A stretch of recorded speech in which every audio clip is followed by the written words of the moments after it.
On a Tuesday morning in March of 1987, a man named Harlan Dykstra drove his 1974 International Harvester 1066 tractor to a dealership in Platte County, Nebraska, and was told that the engine was beyond saving. The service manager, a man named Rick Thornton, walked Harlan around to the back of the building, pointed at the crack running along the left side of the block like a fault line through granite, and said the words that farm men in that county had been hearing with increasing frequency for the better part of a decade. He said, "You're looking at a boat anchor, Harlan. Best thing you can do is start shopping." Harlan was 58 years old. He had farmed the same 640 acres in Platte County for 31 years. His father had broken that ground before him, and his grandfather had broken ground 2 counties east before that. The 1066 had been on that farm for 14 years, had put in more hours than most men work in a lifetime, and Harlan Dykstra was not the kind of man who started shopping when something broke. He was the kind of man who fixed it. The problem was that nobody in Platte County, Nebraska, in the spring of 1987, could tell him how. Let me tell you about what cracked cylinder blocks meant to farmers in that part of the country, because you need to understand the problem before you can understand the man who spent the next 25 years solving it for everyone else. A cracked engine block is not a small problem. It is not a gasket you swap on a Saturday afternoon, or a belt you order from the back of a farm supply catalog. A cracked block is a structural failure in the heart of the machine. The iron casting that holds the cylinders, the coolant passages, the oil galleries, the entire geometry of the engine together in one rigid piece. When that casting develops a crack, coolant migrates into the oil. Oil migrates into the coolant. Combustion pressure bleeds into passages it was never meant to reach, and the engine begins to destroy itself from the inside with quiet efficiency. In a warm climate, a cracked block might give you months of warning. In Nebraska, where temperatures swung from 105 degrees in August to 20 below in January, where engines were started cold and run hard and parked hot and left in unheated machine sheds through winters that would crack concrete, a block could fail fast and it could fail completely. And when it did, the options in 1987 were limited and expensive.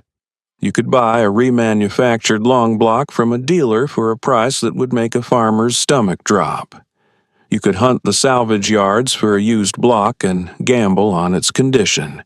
Or you could take it to a machine shop and hope someone there had the equipment and the knowledge to repair the casting itself, which in Platte County meant driving to Omaha or Lincoln and paying city prices and waiting weeks for a machine shop that had more work than it could handle to get around to your tractor.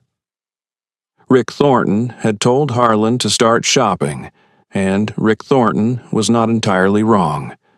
That was the part that made it hard.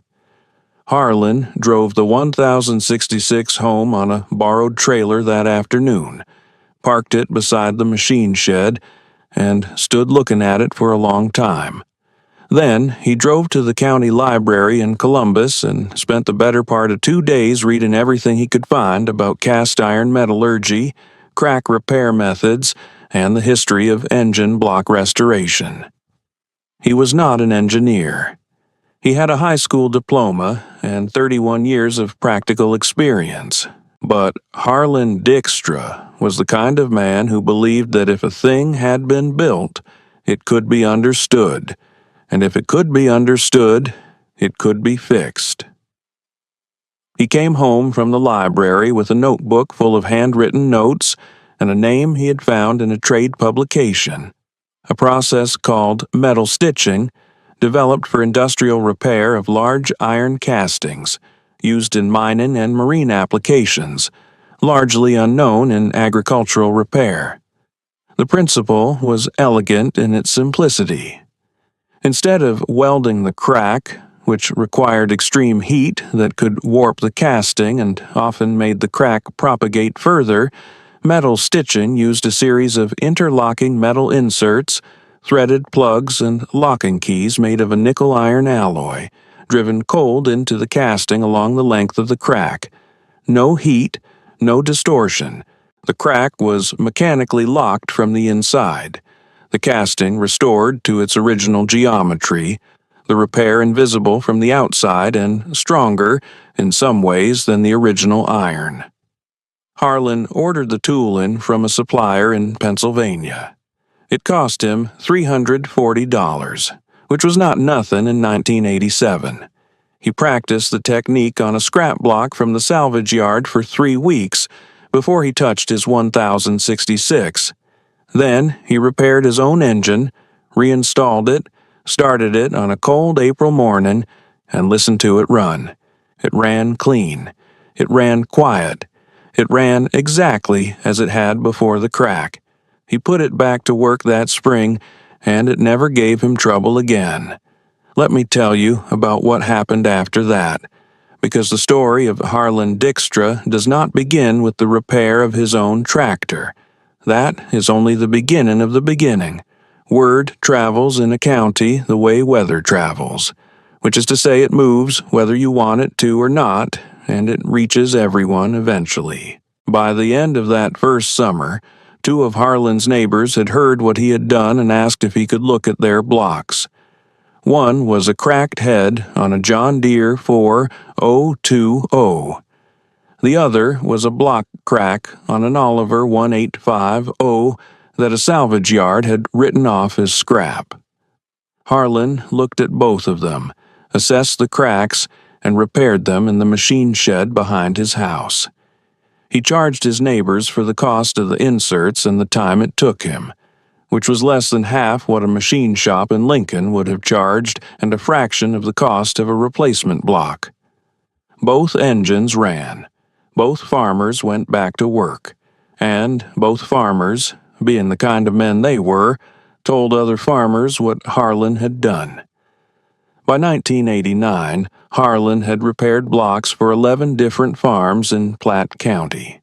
By 1991, he had built a proper workshop on the back corner of his property, a 40 by 60 cinder block building with a concrete floor, a 2-ton overhead crane, a parts washer, a hydraulic press, and 3 workbenches that were always occupied. He had taken a second course in metal stitching from the tooling supplier, this time a hands-on clinic in Pennsylvania that he drove to in his pickup and attended alongside marine engineers and industrial maintenance men who were surprised to find a Nebraska farmer in the room. He came home with a certificate and a new set of tooling and the quiet confidence of a man who has learned a thing properly and knows it. He was still farming his 640 acres. The repair work was something he did in the evenings and on weekends, and in the slow weeks of late winter when the fields were frozen and there was nothing to do but wait for spring. He was not trying to build a business. He was trying to solve a problem that nobody else in his county was solving. Let me tell you about the lot, because the lot is where this story lives. By 1993, Harlan had accumulated a problem that was also an opportunity.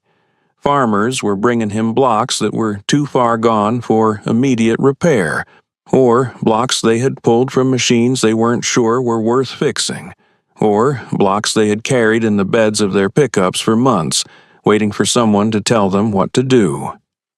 They would pull up to Harlan's workshop, unload the block with the rented engine hoist or the bucket of a front loader, set it on the gravel beside the building, and say some version of the same thing. "I'll come back for it when I know what I want to do." Some of them came back in a week. Some came back in a month. Some, Harlan understood, might not come back for a long time, because the decision of whether to repair an old tractor or replace it is not a decision a farmer makes quickly, especially when money is tight and the farm is busy and the machine in question is one he has been putting off dealing with for years. Harlan did not chase them. He did not send invoices for storage. He set the blocks along the fence line at the east side of his property, organized by engine type and farm of origin, tagged with a strip of aluminum flashing, stamped with the owner's name and the date of arrival. And he waited. The lot, as it came to be known in Platte County, was not a junkyard. It was a waiting room. It was a place where broken things were held in trust until their owners were ready to decide what came next. By 1995, there were 34 blocks on that lot. By 1998, there were more than 60. By 2003, the number had grown past 80, representing farms from 4 counties and engine families spanning 6 decades of American agricultural manufacturing. Now, let me pause here and ask you something. Have you ever driven past a place like that and seen it the way most people see it? A field of rusting iron beside a cinder block building on a gravel road in Nebraska, blocks stacked on wooden pallets, some of them green with age, some of them black with oil, some of them cracked so badly you could see daylight through the casting. Most people who drove past Harlan Dykstra's lot saw a collection of junk. They saw the physical residue of mechanical failure, the iron graveyard of machines that hadn't been fast enough or strong enough or modern enough to survive. They saw the past. Harlan Dykstra saw something different. He saw a record. He saw 80-some engines representing 80-some farms and 80-some decisions that hadn't been made yet, and he understood that his job was to be there when those decisions were finally made. He was 68 years old by 2003. He had been farming and repairing for 47 years. He had the patience of a man who has watched crops grow and understood that most important things happen slowly. Let me tell you about Rick Thornton, because Rick Thornton is part of this story whether he wanted to be or not. Rick Thornton had been the service manager at the International Harvester dealership in Columbus when he told Harlan to start shopping in 1987. By 1993, he had left that dealership and opened his own operation, a farm equipment sales and service center on Highway 30 east of Columbus that carried a mix of used equipment and did warranty work for 2 regional lines.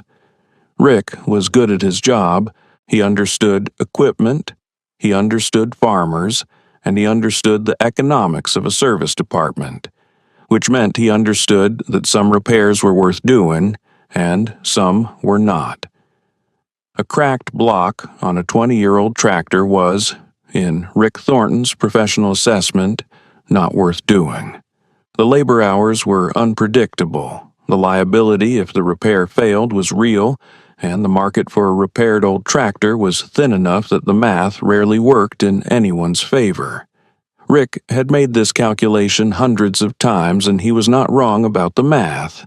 What he was wrong about was the farmer.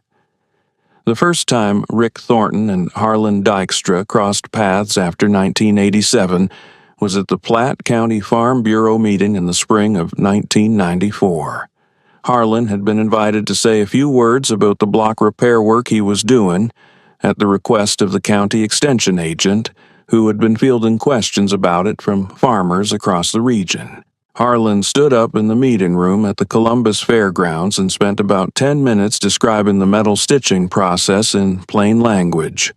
What it was, how it worked, what it could and could not fix, and what it cost compared to the alternatives.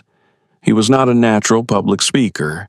He spoke the way he worked, which was methodically and without flourish, covering each point in order and stopping when he had said what needed to be said. When he sat down, there were questions from the floor, and most of them were from farmers who had been told by one dealer or another that their blocks were boat anchors. Rick Thornton was sitting 3 rows back. He had not known Harlan would be speaking. He listened to the questions and the answers, and when the meeting broke up and the farmers were filing out, he walked over to where Harlan was talking to the extension agent and waited until the conversation finished. Then he said, loud enough for the people nearby to hear, "Harlan, I've seen these stitching repairs. They don't hold. You put a repaired block under load and you're going to have that farmer back in your yard inside of a season." Harlan looked at him for a moment. He said, "Which ones have you seen fail, Rick?" Rick said he had read about failures in trade publications. Harlan said he had repaired 47 blocks in the past 7 years and had not had one come back to him with a repair failure. Rick said that was a small sample. Harlan said it was 47 more than Rick had. The room had gotten quiet. Rick Thornton's smile was still there, but it had gotten smaller. He said, "I'd hate to see you make promises you can't keep to these people." Harlan said, "I appreciate that, Rick. I'll keep making the repairs and you can keep sending people to Omaha." Let me tell you about the years that followed, because the years that followed are where the weight of this story accumulates.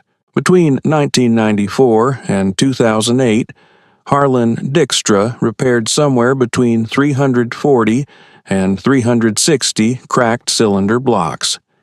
He kept a ledger, a green accounting book he bought at the office supply store in Columbus, and every repair was recorded in it.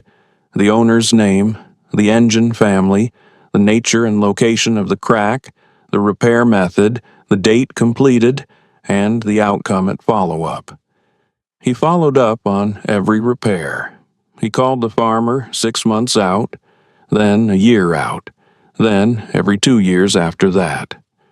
The ledger showed 3 repairs that had required rework, all of them in the first 4 years before he had fully refined his technique, all of them corrected at no charge to the farmer, all of them ultimately successful.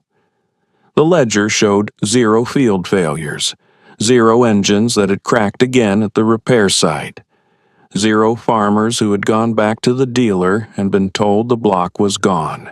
He repaired Farmall blocks and Deere blocks and Oliver blocks and Minneapolis Moline blocks and Alice Chalmers blocks and White blocks and Ford blocks and Case blocks and I.H. blocks going back to the 1940s. He repaired blocks that machine shops in Omaha had turned away. He repaired blocks that had been written off as scrap by 3 different people before they reached his lot. He repaired a 1952 Farmall M block that had a crack running 11 inches along the water jacket, a crack so severe that the previous owner had filled it with epoxy and painted over it and sold the tractor to a man in Colfax County who drove it to Harlan's lot on a flatbed with coolant, weeping from the painted-over repair. Harlan spent 2 days on that block. When he was done, you could not find the crack with a magnifying glass. The farmer drove the M back to Colfax County and ran it for another 9 years. The lot never emptied.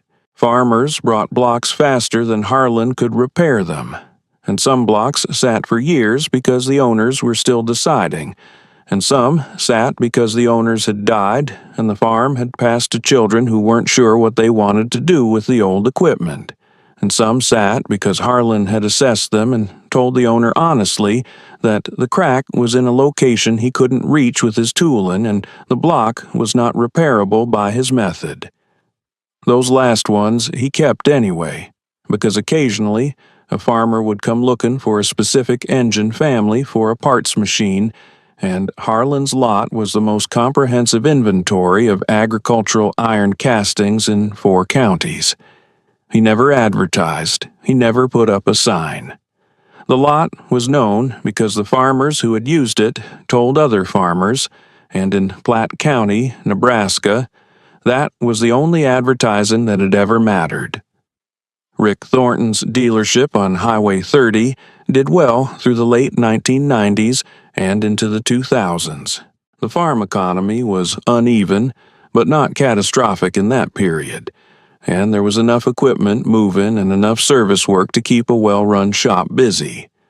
Rick had expanded twice, added a second service bay, brought on a younger mechanic named Jason, who was good with the newer computer-controlled systems that were showing up on equipment by the early 2000s. Rick had also, over the years, developed a habit of mentioning Harlan Dykstra's repair work in conversations with customers in a way that was not exactly disparagement and not exactly endorsement, but occupied the careful middle ground of professional skepticism. He would say things like, "You could try the stitching repair, I suppose, if you want to go that route," in a tone that made clear what he thought of that route. He would say, "Some of those old repairs hold and some don't. It really depends on the crack in the operator," which was technically true and functionally discouraging. He was not malicious about it. He was a businessman protecting his business, which included selling replacement engines and remanufactured long blocks at margins that kept his lights on. Harlan Dykstra's repair service was not Rick Thornton's competition in any direct commercial sense, but it was competition in the sense that every block Harlan repaired was a block that didn't get replaced, and replacement was where the margin lived. Let me tell you about 2008, because 2008 is when the first of the two things happened that changed everything. The farm economy in 2008 was complicated. Commodity prices were high, which was good, but input costs had risen with them, and the financial crisis in the fall of that year sent a wave of uncertainty through agricultural lending that made farmers cautious in ways they hadn't been in years. Equipment purchases slowed. Farmers who had been thinking about trading up held off. Farmers who had been putting off repairs decided to repair. The phone at Harlan's workshop rang more in the fall of 2008 than it had in any previous fall, and the lot filled up faster than it had since the mid-1990s. Harlan was 79 years old. He was still farming, though his son Dale had taken over most of the field work by then. He was still repairing, though he worked more slowly now and took more breaks, and sometimes had to ask Dale to help him maneuver the heavier blocks onto the workbench. He had repaired, by his own count, somewhere north of 400 blocks by the end of 2008. He had never had a field failure. He had never had a farmer come back to him and say the repair had let go under load. He had never once told a farmer his block was a boat anchor when it wasn't. Rick Thornton's dealership on Highway 30 closed in the spring of 2009. The financial crisis had tightened credit, equipment sales had fallen sharply, and Rick had made some inventory decisions in 2007 and 2008 that looked reasonable at the time and looked less reasonable in hindsight. The closing was not a scandal. It was the kind of quiet business failure that happens when the margin disappears and the debt doesn't. Rick sold the building and the equipment, paid what he could, and moved to a sales position with a regional equipment distributor based in Grand Island. He was 61 years old. He was not ruined. He was diminished. And in a county where a man's business was a significant part of his identity, diminishment was its own kind of loss. Harlan Dykstra heard about the closing from Dale, who had heard it at the grain elevator. He did not say anything about it. He went out to the workshop that evening and worked on a Deere 4230 block that had been on the lot since 2006, a crack along the main bearing web that required a specific sequence of inserts he had been refining his approach to. He worked until it was too dark to see clearly, then went inside and wrote up the repair in the ledger. Let me tell you about the Foundry, because the Foundry is where this story turns. The Foundry, that had been casting agricultural engine blocks for the major manufacturers in that region of the country, was not one foundry. It was several, and they had been consolidating and closing for decades. But the one that mattered most to the farmers of Platte County and the surrounding counties was a gray iron casting operation in a city 90 miles to the east that had been producing replacement blocks and heads for agricultural engines since the 1950s. It was not a famous place. It was not the kind of operation that appeared in trade publications or sent representatives to farm shows. It was the kind of operation that existed in the industrial background of American agriculture. The place that made the parts, that made the machines, that made the food, invisible until it was gone. It had survived the consolidation waves of the 1980s and 1990s by being efficient and by serving a market that the larger casting operations considered too fragmented and too low volume to bother with. The replacement parts market for older agricultural engines, the engines that the major manufacturers had stopped supporting, the engines that lived on in the machine sheds of farms across the Midwest, because the farmers who owned them refused to let them die. The Foundry closed in the spring of 2012. The announcement came in February, a 2-paragraph notice in a trade publication that most farmers never read, and it said that operations would cease on April 15th and that orders placed before March 1st would be fulfilled. It said nothing about what would happen to the tooling, the patterns, the institutional knowledge that had accumulated over 60 years of casting agricultural iron. Those things, the announcement implied without saying, would be liquidated or scrapped. Let me tell you about what that closure meant, because it takes a moment to understand the full weight of it. For farmers in Platte County and the surrounding region, the foundry closure meant that the supply of new replacement blocks for certain engine families was now gone. Not reduced. Gone. The engines in question were not antiques. They were working machines, tractors and combines, and stationary engines that were still in daily use on farms across the Midwest.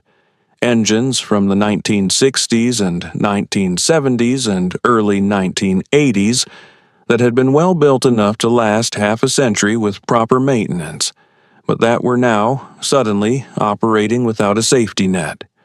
If your block cracked after April 2012, you could not buy a new replacement. You could hunt the salvage yards, which were finite and growing more finite every year. You could try to find a used block in good condition, which was increasingly difficult. Or you could repair what you had. The closure did not create Harlan Dijkstra's business, but it revealed it. It revealed that for 25 years, while the supply chain that everyone assumed would always be there was slowly dying, one man in Platte County, Nebraska, had been building the only alternative that actually worked. The phone at Harlan's workshop started ringing in March of 2012 and did not stop. Farmers who had never heard of metal stitching called because their neighbors had told them to call. Farmers from counties Harlan had never worked in called because the extension service had given them his number. A farmer from western Iowa called. A farmer from South Dakota called. A retired implement dealer from Missouri called, not for himself, but because he had 4 customers who needed help and he wanted to understand what Harlan could do before he sent them his way. Harlan talked to all of them. He was 83 years old. His hands shook slightly when he wasn't working, but when he was working, they were steady. Dale had taken over the farm entirely by then, and Harlan's days were the workshop and the ledger and the lot, which had grown to hold more than 120 blocks by the time the foundry closed. Let me tell you about the spring of 2012. Because the spring of 2012 is the season this story has been building toward since 1987. It was in April of that year, 2 weeks after the foundry officially closed, that Rick Thornton drove his truck down the gravel road to Harlan Dijkstra's property and parked in the gravel beside the lot. He was driving a newer truck than the one Harlan remembered from the Farm Bureau meeting in 1994. But he was wearing the same kind of clothes, a clean collared shirt and pressed jeans, the clothes of a man who works indoors and wants you to know it. He walked around to the workshop where Harlan was at the bench working on a Farmall 560 block, and he stood in the doorway for a moment before Harlan looked up.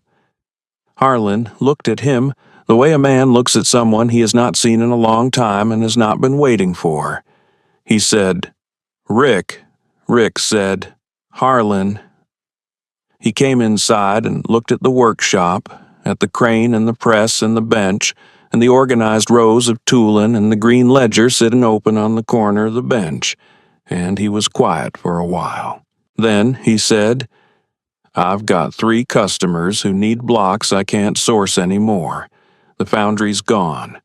I've been calling around and there's nothing available for 2 of the engine families. I was wondering if you could help them out." Harlan set down the insert driver he was holding. He looked at Rick Thornton for a long moment. He said, "You told me in 1994 that these repairs don't hold." Rick said, "I know what I said." Harlan said, "You've been telling farmers for 18 years that they ought to think twice before they came out here." Rick said, "I know that too." Harlan said, "How many of those farmers did you send to Omaha for a replacement block?" Rick didn't answer that. Harlan said, "Send me your 3 customers, Rick. I'll take care of them." He picked up the insert driver and went back to work. Rick Thornton stood in the doorway for another moment. Then he said, "Thank you, Harlan," and walked back to his truck. Now, let me pause here and ask you something, because this moment is one that people get wrong when they tell this story. They want it to be a triumph. They want Harlan to have savored it, to have let Rick Thornton stand there and feel the full weight of 18 years of professional dismissal before offering a grudging and conditional forgiveness. That is the version of the story that feels satisfying in the way that revenge feels satisfying. But that is not who Harlan Dykstra was. Harlan Dykstra was not a man who collected grievances. He was a man who repaired things. He had been repairing things for 25 years, and the most important thing he had learned in those 25 years was that a crack does not care who caused it or why. It only cares whether you have the patience and the knowledge to close it. He sent Rick Thornton's 3 customers a fair price. He repaired their blocks. He wrote them up in the ledger. He followed up 6 months later, and then a year later, and all 3 engines ran clean.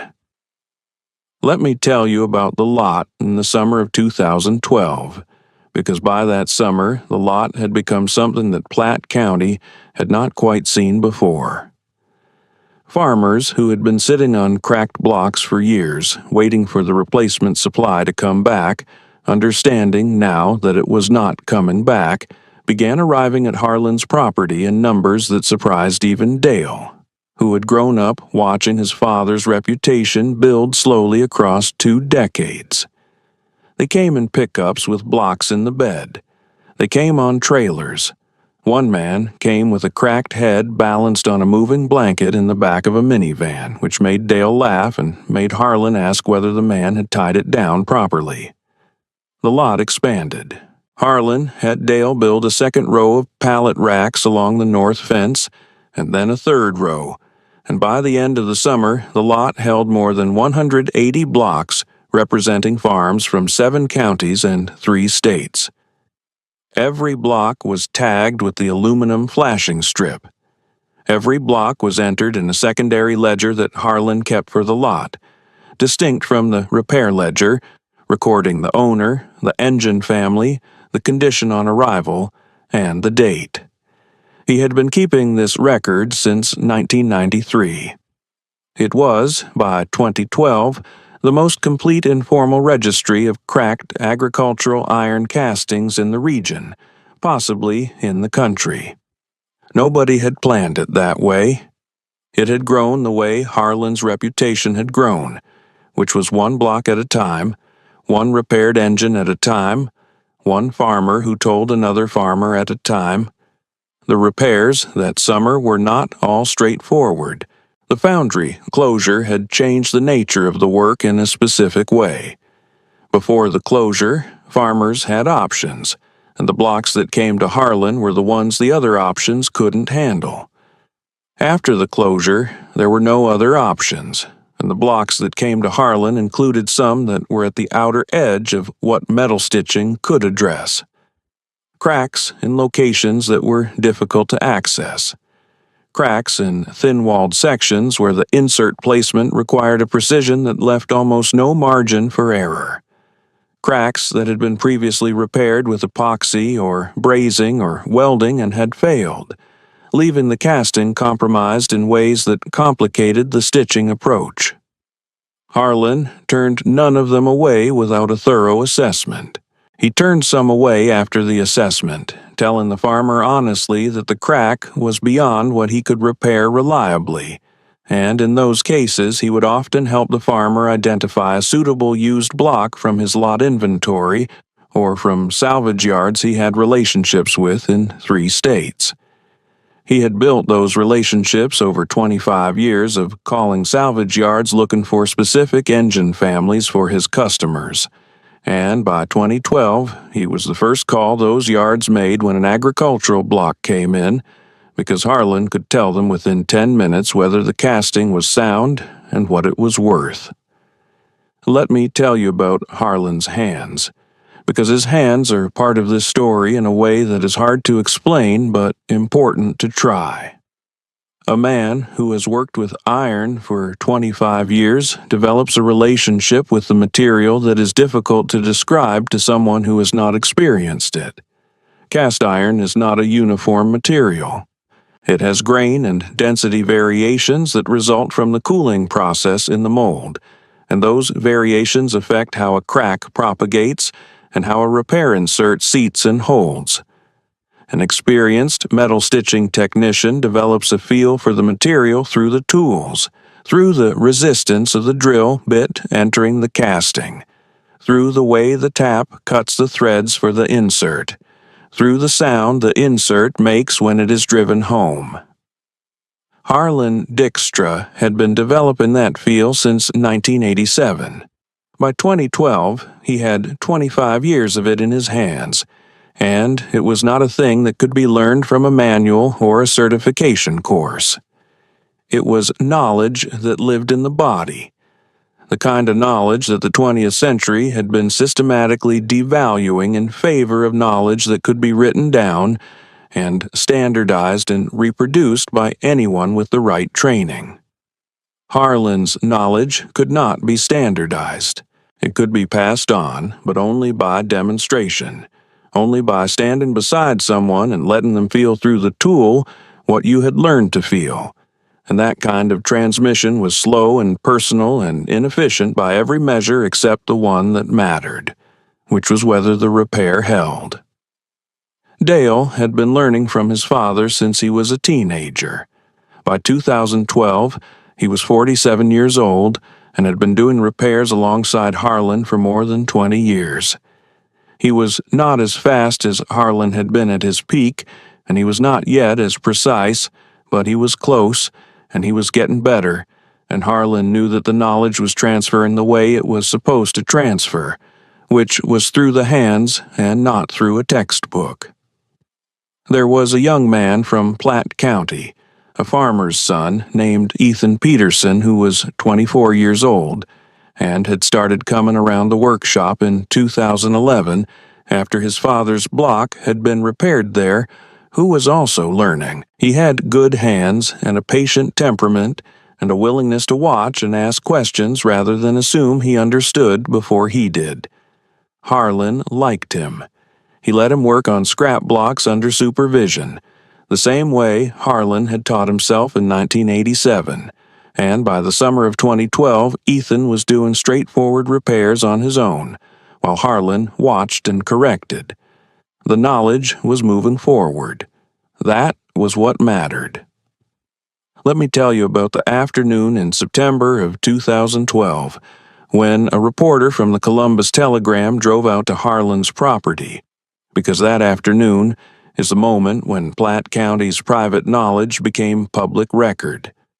The reporter was a young woman named Claire Gustafson, who covered agriculture and rural business for the paper. She had heard about Harlan's lot from the county extension agent, who had been fielding calls about block repair from across the region since the Foundry closure, and had finally suggested that the story was worth telling.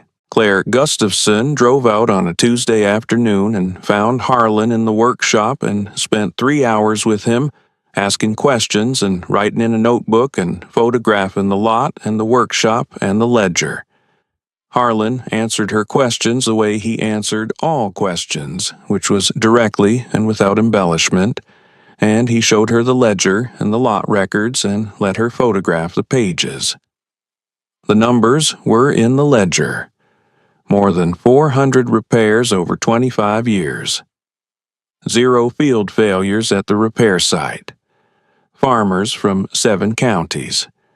Blocks representing engine families that the manufacturers had stopped supporting decades ago. All of it written in Harlan's careful hand in the green accounting books he had been buying at the office supply store in Columbus since 1987. The story ran on the front page of the Telegram the following Sunday. It was picked up by the Lincoln Journal-Star the week after that, and then by the Omaha World Herald, and then by a farm publication based in Des Moines that had a national readership. The phone at Harlan's workshop rang from states he had never worked in. A man from Minnesota called. A man from Kansas called. A retired agricultural engineer from Ohio called and said he'd been following the metal stitching technique in industrial applications for 30 years and had never heard of anyone applying it systematically to agricultural engines at this scale, and asked if he could come visit. Harlan said yes to the Ohio engineer and most of the others. He was 83 years old, and he was not interested in fame. But he understood that the Foundry closure had created a problem that was larger than Platte County, and that the knowledge he had built over 25 years was the most complete practical answer to that problem that existed, and that keeping it to himself now would be a different kind of failure than the ones he had spent his career preventing. Let me tell you about the winter of 2012 and 2013. Because that winter is when Harlan Dykstra did the thing that may have mattered most of all. He dictated. Dale sat beside him at the kitchen table with a laptop computer, which was not a thing Harlan used himself, and Harlan talked and Dale typed. They worked 3 evenings a week from November through March, and what they produced was a document of 140 pages that described, in Harlan's plain and methodical language, everything he knew about the repair of cracked agricultural iron castings. It covered the assessment of cracks, the identification of crack types and locations, the selection of repair methods, the specific techniques for metal stitching in each of the major engine families he had worked on, the common failure modes and how to avoid them, the tools and their maintenance, the sourcing of materials, and the follow-up protocol he had developed over 25 years of calling farmers back to check on their engines.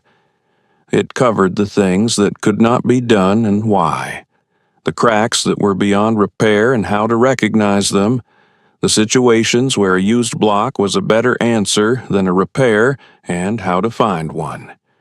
It was not a polished document. It was not formatted for publication. It was a working document, the kind of thing you put on the bench beside you and consult while you work, and it was written in the voice of a man who had done the work himself and wanted to make sure the person reading it could do it too. Harlan sent copies to Dale, to Ethan Peterson, to the Ohio engineer, to the County Extension Service, and to the agricultural program at a community college in Columbus that had expressed interest in incorporating the technique into their equipment maintenance curriculum. He did not copyright it. He did not charge for it. He said, when Dale asked him about that the knowledge had not cost him anything except time and attention, and that it would not do anyone any good sitting in a drawer.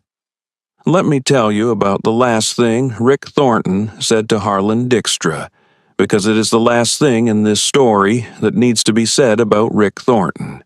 It was at the Platte County Farm Bureau annual meeting in the spring of 2013, the same organization where Rick had dismissed Harlan's work 19 years earlier. Harlan had been asked to speak again, this time not for 10 minutes but for the full program, and he'd brought the 140-page document and copies of the ledger pages and a cracked block on a cart so he could demonstrate the technique. He spoke for 45 minutes. When he finished, the room gave him a standing ovation, which was not a thing that happened often at Farm Bureau meetings in Platte County. Rick Thornton was in the back row. He had come, he told someone later, because he felt he owed it to Harlan to be there. When the applause died down and the farmers were moving toward the coffee table, Rick made his way to the front of the room where Harlan was packing up his demonstration materials. He waited until the crowd around Harlan thinned, and then he said, "I told you in 1994 these repairs don't hold." Harlan said, "I remember." Rick said, "I was wrong." Harlan looked at him for a moment. He said, "The repairs hold, Rick. They always held. The question was whether people believed they would." Rick nodded.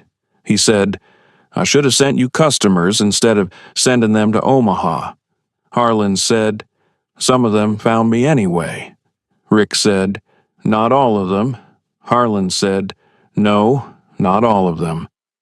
He picked up the cracked block from the cart and set it in the bed of Dale's truck, which was parked outside. He did not say anything else about it. Let me tell you about the lot today, because the lot is still there. Dale Dykstra manages the repair operation now. Ethan Peterson works alongside him, and there's a third technician, a young woman named Ingrid Rasmussen who grew up on a farm in Colfax County and came to the workshop in 2018 after reading about Harlan's document in the Extension Service newsletter and asking Dale if she could learn. She has good hands. She has the patient temperament. She is, Dale says, already better than he was at her age, which is the thing a teacher says when the teaching has worked. The lot holds fewer blocks than it did at its peak in 2012 and 2013 because the repair capacity has expanded and the backlog has been worked down, but it is never empty.